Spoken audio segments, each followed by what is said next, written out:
Hello everyone, welcome back to Maverick Mods. Only question this week is, will the Firebird get final paint? The answer to that will be in this video. So grab your popcorn, let's get started.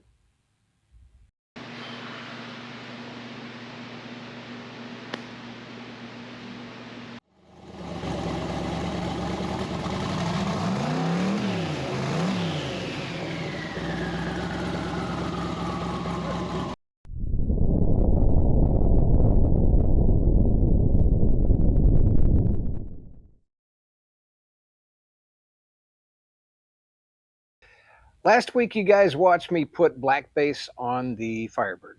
And for those who didn't watch me do that, I think this is that shoulder. Link to episode 85 of the Firebird build. The whole purpose of doing black base was it's kind of a substitute for guide coat. And normally, for those who don't paint, guide coat is kind of the final step in blocking the car, where once you get the primer leveled and blocked, you go back with guide coat. It can be a powder, it can be a spray, anything like that. And it puts just like just black particles all over the primer. And you sand again. And when all the black is gone, then your surface is level, and from that point you can start thinking about paint. I decided to experiment this time. Instead of using guide coat, I was going to do actually some thin coats of actual black base, so base coat, normally the paint, but not the final paint, just plain old black. And the idea being that it would be a substitute for guide coat. It's not really a substitute for guide coat, and I'll show you here in a minute what I mean. I'm not sanding off all of the black base. What I'm doing is I'm using that as it's a different color, which gives me better reflectivity so that I can see any final flaws in the paint. So let's take a look at the car real quick and I'll show you what I mean. So here we are. This is the Firebird with the black base on it. And as you can see, the front half of the car is not sanded yet. However, I have got the driver's door, and if you look down, this has already been sanded. This is final sanding, and it came out beautifully. I've got the roof done. I know it looks a little bit shiny, but it actually has been sanded. And all of this has been sanded with 600 grit. I did find a few little pinholes here, so I'm going to have to go back and fix those. But the whole purpose for black base, and I'll show you right here, there's two spots I've already found. And here,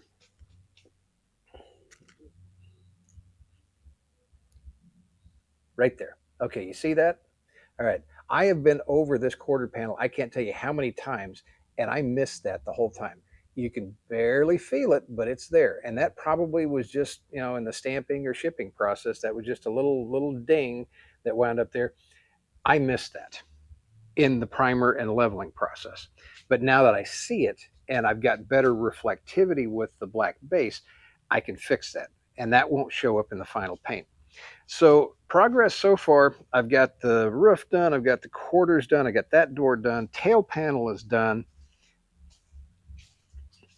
Over here, quarter, this side is done.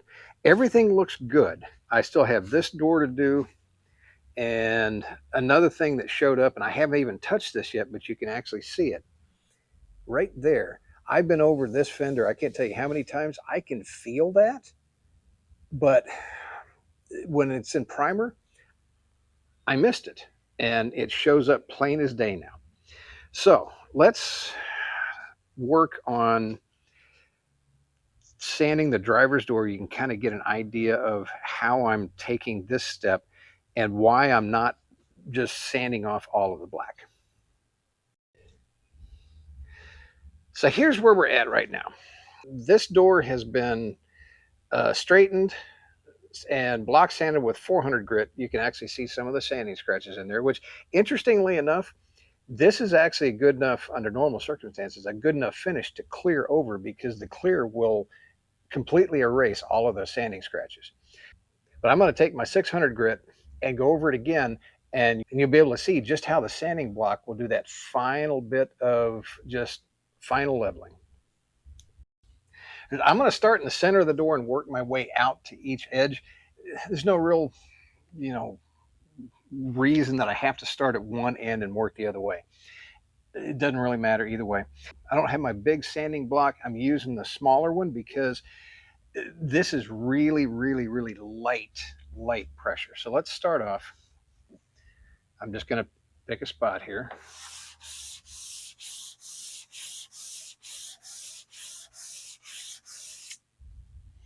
Couple of strokes, clean my paper off, come back the opposite direction.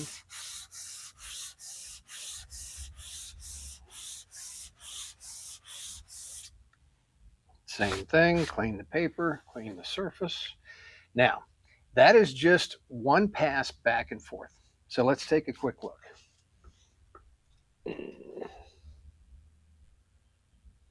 All right, so nice thing is you can see in the reflectivity, okay? Basically, it's not there yet because it's still a little shiny in there. And there's a few things, hopefully you can see that it's showing just little itty bitty flaws right here. That will come out. A couple of more strokes and it'll come out.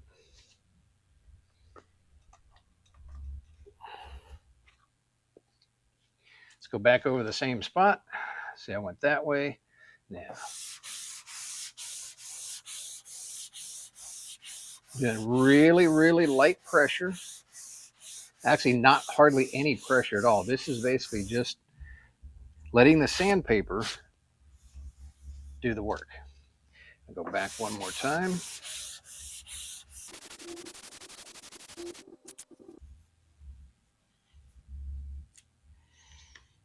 Okay, let's take one more look. All right, now what you can see, all right, the edges here, of course, I concentrated on this spot to start with. And as I work my way back and forth, these parts will look just like this. And if you look, there's basically, disregard that. That's just a little thing. I haven't just got to that yet. But basically, that's flat. I don't need to take any more of that black base off. That is sanded and ready for final base coat. Let me work on this door and I'll get the rest of the door looking just like this. Let's come back and see what it looks like when I'm done. I've got the entire door sanded with 600 grit. Everything turned out really well, except I've got one little spot right there that I need to put a little filler in. You're gonna miss things like that. Other than that, now once it's sanded, I'm gonna go over it one more time with Scotch-Brite, but this is gray Scotch-Brite.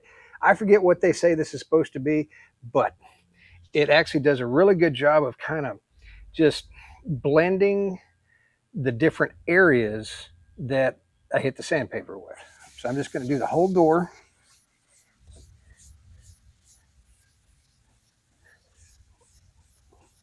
Also kind of helps get over the body line.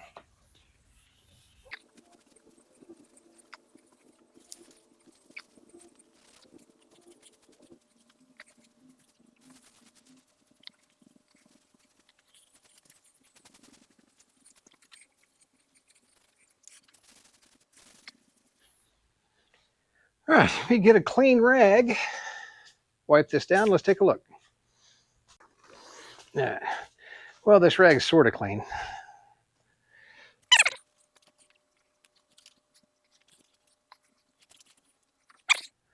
Let's take a look. See if I can get this in the light so you can see it better. As good as we can. All right. So basically, the best way to think about this is this base coat, I don't know what the mill thickness on that is, but if I were to guess, I would say it's like thinner than, well, thinner than the hair on a gnat, I guess. I mean, it's this base is so thin that anything, if there was any wave whatsoever, it would show up like you wouldn't believe. I mean, it takes so little sanding to actually get, like right here, it takes so little sanding to actually get down just so you can kind of start getting into the primer underneath, that there is absolutely no waves or any kind of flaws in that door, other than the one little one that I pointed out right there, which I do have to fix. Last week when I put the black base coat on the Firebird, two things came out that I was going to have to address before final color goes on the car. One was the rocker panels, and the other was the lower front valence. The problem being that I can't get up underneath reliably well enough to get a good angle on the rocker panels, and the space between the lower front valence and the bumper was didn't look like I was going to be able to get color in there. The front valence I've got figured out. That's not a problem. I don't have to replace, or don't have to remove the valence to paint it separately. Rocker panels, on the other hand, different story. I don't have the equipment to turn the gun this way without all the paint dripping out that way well enough to, and get the car high enough to do everything all at once. The good news is that the rocker panels are, for all intents and purposes, separate parts of the car. I mean, there's actual, at the rear quarter panels, there's an actual seam between the two panels that I can tape off. And same thing with the door, and of course the front fender drops down below the rocker. Anyway, I can tape the rockers off, paint them separately. I just did that. Let's go take a look. Firebird's wrapped in a condom, and that literally is to keep any overspray from touching the rest of the body. Down here, rocker panels are complete. They have final color and clear coat, 3 coats of clear. Got both sides done. There's one and the other. So I'm going to go ahead and remove the condom from the car. Disregard this. I'm still trying to fix that spot. It's just driving me nuts. Anyway, I'm going to remove the condom from the car and I'll be back. After untaping the car for the however manyth time it's I've done that so far, and all the goobers on the black base fixed, it's time to think about preparation for final paint. And a big part of that is cleanliness. The car has got to be clean within an inch of its life. And more importantly, the booth has got to be clean within, well, the best I can get anyway. You guys have probably noticed I've been doing a lot of the final body work inside my bouncy castle turned paint booth. And there was, well, 2 reasons. One, I didn't have a lot of room in the shop to move the car back and forth all the time. But the other thing is that especially sanding the primer creates a lot of really, really, really fine powdery dust. And there's a lot of it. And I thought, well, that dust is going to wind up all over the shop and it's hard to clean up. And if I'm in the bouncy castle, at least it's contained and I can clean it kind of all up at once, which is kind of what I did. Well, frankly, I was spending so much time laying on my back, sometimes taping up underneath and sanding underneath. A lot of it wound up on my shirts, but there was still a little bit to clean up. So next step, let's start cleaning the booth and let's clean the car up.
That car washed off, and yes, I did get under the hood, the seams, door jambs, trunk seams, wheel wells. I did get all of that. So where was I? With the car washed and the booth washed, everything dried off. Back inside we go, and it's now time for taping. So back up on the jack stands, wheels came back off, and I got the car taped up. It's not clean yet, and the reason I say that is I've been touching it without gloves on my hands, and so there's oils, there's probably a little bit of whatever left in the finish. So clean again. So here we go. Now I use on this stage Sprayway. It's just a good alcohol-based cleaner. It's very mild and it does not affect the finish. Doesn't leave any residue. So after taping, Sprayway, wipe down, and then a wax and grease remover wipe down. So that's what we'll see next. Final cleaning time. It's time to get serious.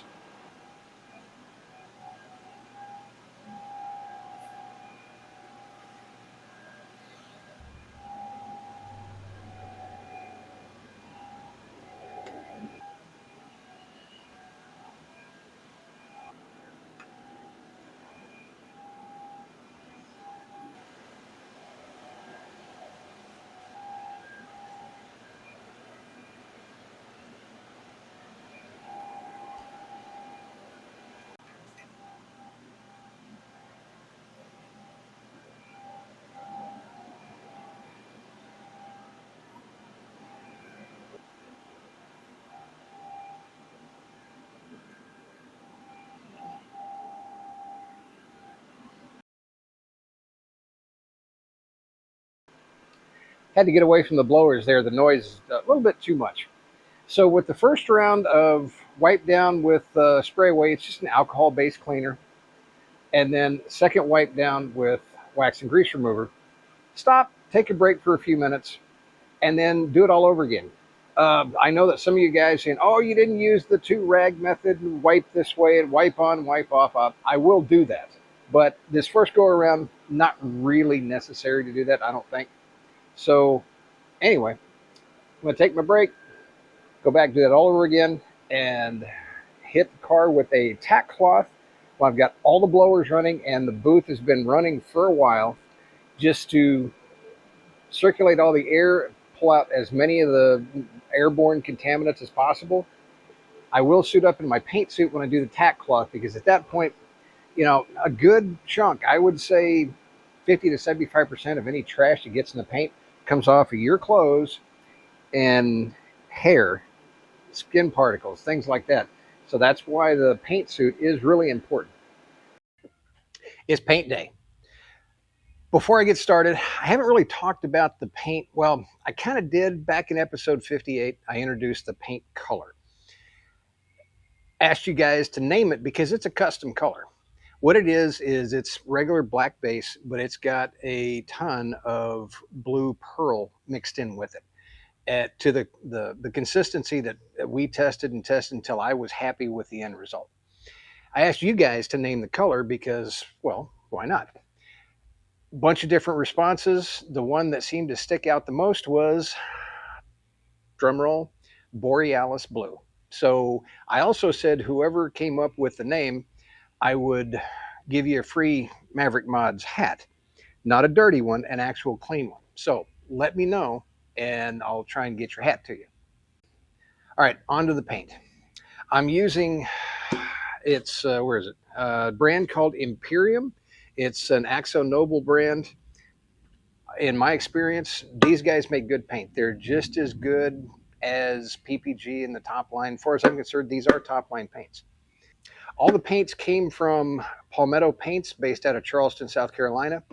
They were kind enough to give me the paint in exchange for a little money, but doesn't matter. They're good guys to work with, and I recommend them wholeheartedly. When I put the regular black base on, and that was for the final leveling, I went with a 1-to-1 mixture of base coat to reducer because I wasn't really trying to get depth or thickness on that coat. That coat was more like a sacrificial coat. Now what I'm doing is I'm shooting for coverage. I'm shooting for buildup. It's going to be a little easier because I'm starting with black already on the car rather than a light primer. So it's going to take less paint. I'm figuring two coats on a 2-to-1 ratio. So a 2 parts base coat to 1 part reducer will give me good film thickness and good coverage. After the second base coat, I'll go over with my light and check all the areas that might be a little light. But for now, planning on 2 coats. Guns, what am I going to be using? Well, I'm actually going to be using 2 guns. I'm going to be using my detail gun for the wheel wells, the lips on the wheel wells, and the little areas around the lower valence that are really hard to get paint into, because I can take and I can crank the fan down on this and get in those areas, that plus the wheel wells, without overloading those areas with paint, which that's a real problem when you're using the full-size gun, is too much paint.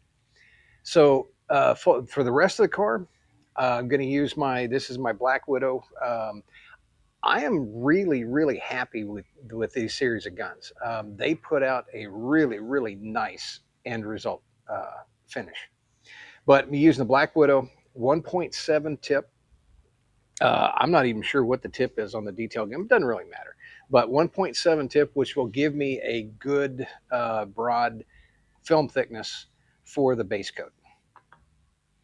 All right, let's start painting.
With the base coat on, I'm going to go over real quick with my little light here. And I use a couple of different lights for this. This one is, I'm looking for any spots that didn't get full coverage or dry spots. And I've already been over it once with this, and I didn't see any. But there's a couple of spots that I knew that I'm gonna have to fix before I do clear coat, and there's one right there. That's a well, let's see. There we go. That's a water drip. I'm not sure where that came from, because I mean my air setup is, I don't know where that came from. It obviously came from my air and my gun. I got one there and I got a little one right there, and that's the only spots on the whole car. So I'm gonna work on those and see how they work out. I got the 2 little spots on the base coat fixed. I have no idea where that little spurt of water came from. I've got one heck of a setup, filters and dryers and you name it on my air setup. Beats me. But it's only two spots that needed to be fixed on the base coat. So now it's on to clear coat. So clear. Let's see. I'm using again. It's Imperium. It's their Euro Pro Clear. Again, it's Axo Noble. Guns for the clear. Okay, same deal. I'm using my detail gun in the same areas that I use the detail gun for the base coat, and that is the wheel lips and the little spots in the tight spots in the front valence. And for the main gun, now I used my Black Widow HVLP gun for the base coat. Here a while back, in fact, I had an episode about this probably a year and a half ago, something like that. I tried an HTE gun. This is a Black Widow again, also, but it's HTE. And for life of me, I can't remember. You know, HVLP is high volume, low pressure. HTE is something else. This is supposed to be a hybrid between the old timey high pressure paint gun systems versus the low pressure guns. So it automates the paint finer, and I couldn't tell you anything else about it other than it works. The finish that comes off of this, in my opinion, is better than a clear coat finish coming out of an HVLP gun. There's less texture. It lays down better. I think this puts out, this is a 1.3 tip. It puts out a really, really fine droplet, fine atomization, to the point where, as you'll see, I really have to cut down the fast forward on the clear coat because I can't have the camera inside of the booth with me. You just flat can't see anything because it just, I mean, the clouds of overspray, if you want to call it that, the mist that comes off of this gun is triple, quadruple what the base coat was. So at any rate, let's put on some clear coat. My apologies for not getting more of the clear coat. It's just, you know, I mean, I've got the camera outside the booth and it's looking through that little plastic curtain, and it just, well, here we go.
I took the day off after finishing this.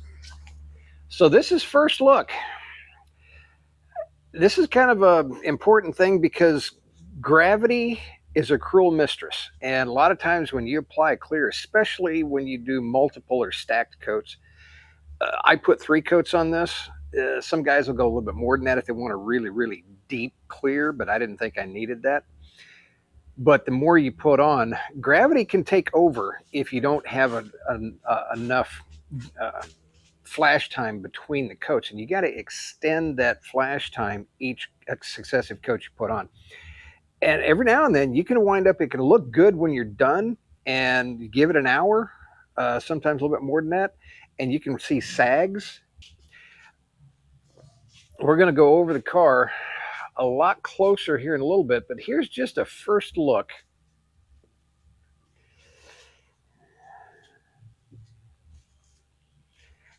Not the day after, but the day after the day after. It's a little bit more trash in the paint than I like. It'll all buff out.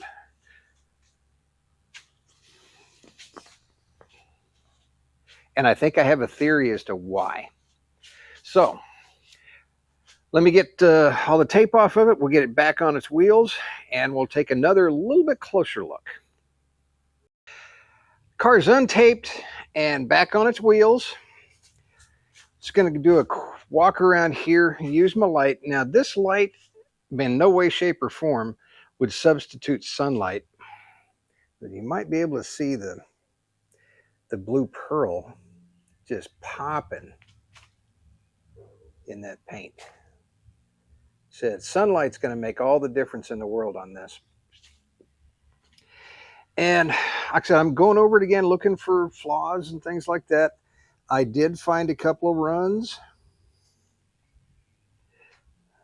The little spot that I had to fix, where is it? Can't even see it. The one thing that showed up in this, and I'm going to show you here in a minute what I'm talking about, is there's more trash in the paint in areas where there shouldn't be. Normally, like up here on the roof, you're going to expect a little bit up here. You know, there's a little something there, just dust nibs and things like that. You know, like right there. You're going to see that. Okay.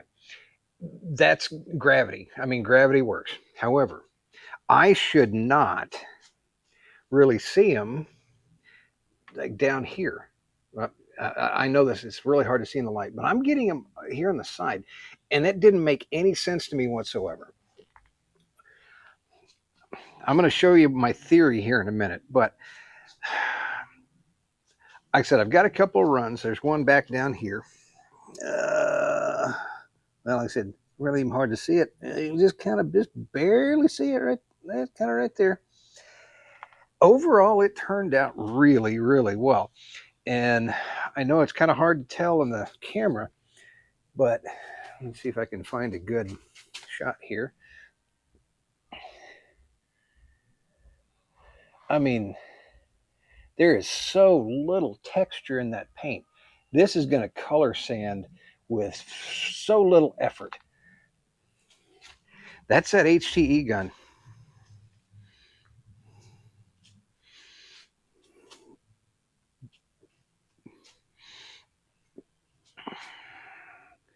I mean, it just, I'm really pleased with this, other than that little bit of trash, like right here.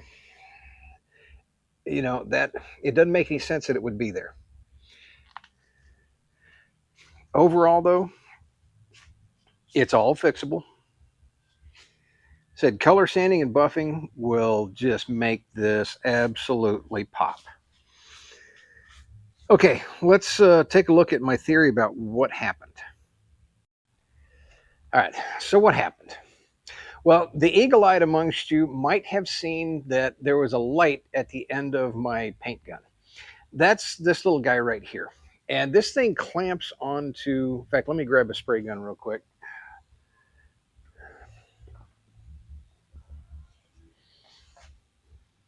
All right, I'm back. So this clamps onto the gun here. It basically just comes on. You tighten the, well, there we go. You tighten the little wheel down. It clamps on the face of the gun. Pop the light on, and it illuminates the area you're spraying. It's a good idea in theory, especially if you've got light problems in a makeshift paint booth, or you're painting in the backyard or in your garage. Probably a really good idea. Here's the problem. I did not foresee this. Let's take a look at the front of this thing. Okay, everything looks fine until you get up close, and there's a whole bunch of dried clear coat on the face of this, right along, all along here. Now, it did not do that when I sprayed the base coat.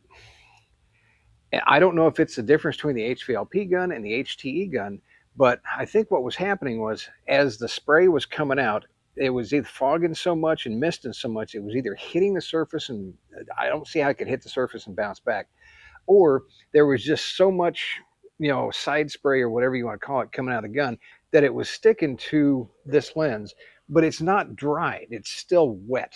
And it might have been dripping down into the stream, or it might have been the stream was pulling it down and it was like these little filaments, but they were dried filaments of clear that just look like trash, or it looks like, dust or something like that.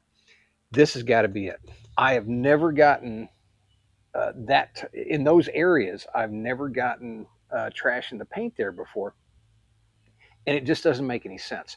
I think this is what caused that. So I don't think I'll be using this again. I think I'm just going to invest in even more lights in my makeshift paint booth. But I think that's what caused it. Doesn't matter. It's all going to buff out. So you've seen the car twice since completion in the paint booth. There is no way I'm going to end this video without the ultimate money shot. Outside in the sun with that borealis blue popping in the sunlight. Unfortunately, it's been raining since Saturday, and it's raining cats and dogs right now. Today it's been overcast all day. I can't take the car outside.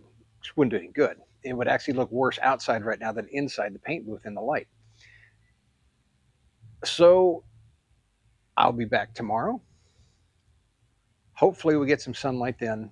Car will be outside, and we will get the ultimate finish shot on it. Well, I get out in the sunlight and a cloud shows up. Just my luck.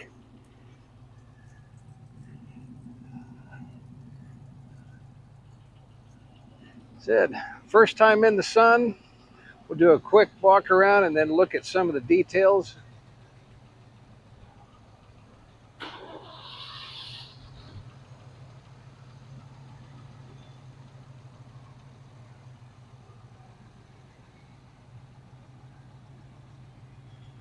Good.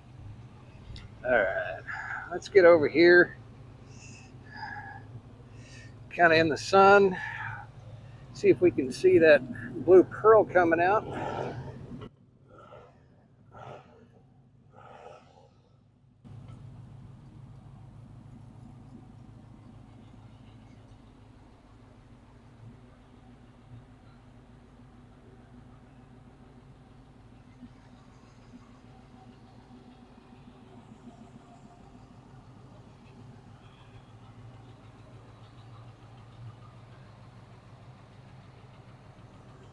Yeah, I think right there you can really see that pearl popping.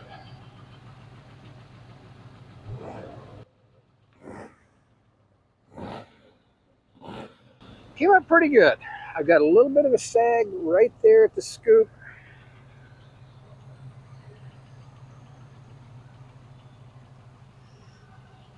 I think I wound up with a run somewhere down. Yeah, it was one right there.